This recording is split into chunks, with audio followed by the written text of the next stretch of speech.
పెద్దలైనటువంటి వాళ్ళు ఎక్కడన్నా సమాజ శ్రేయస్సు కోరుకుంటే అడుగడుగున బార్లు ఇవన్నీ ఓపెన్ చేసి 13-15 సంవత్సరాల పిల్లలు తాగడానికి అవకాశాలు కల్పించి మీరు హాయిగా ఒంటరిగా కూర్చొని తాగడానికి కూడా మీకు సౌకర్యాలు కల్పిస్తామంటూ ఇస్తుంటే ఎవరిననాలండి? ఇదా అండి ప్రజాశ్రేయస్సు?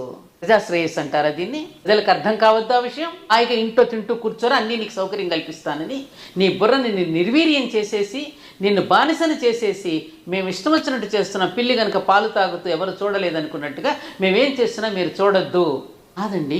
పథకాలు పెట్టండి, దాన్ని నిర్దేశించండి, అర్హత కలిగిన వాడికి ఇవ్వండి. అర్హత ఉన్నవాడిని లేని వాడిని ఇచ్చి ప్రజాధనం ఊరికి పారేస్తుంటే ఈ ట్యాక్స్ పేయర్స్ అందరూ కష్టం. ఇప్పుడు 100 మందిలో 10 మంది కష్టపడతా అంటే 90 మందికి నువ్వు ఉచితంగా పంచుతున్నావు 10 మంది కష్టాన్ని. వాడు పనిలోకి రావటంలా, వాడి సంస్కృతిని దెబ్బతీస్తున్నావు నువ్వు. నాట్లు వేసేవాడు లేడు, పొలానికి వెళ్ళి పని చేసేవాడు లేడు. ఇంతమంది భోజనం చేయాలంటే రైతు కష్టపడితేనే కదా. రైతు తనొక్కడే పొలంలోకి చేస్తే పని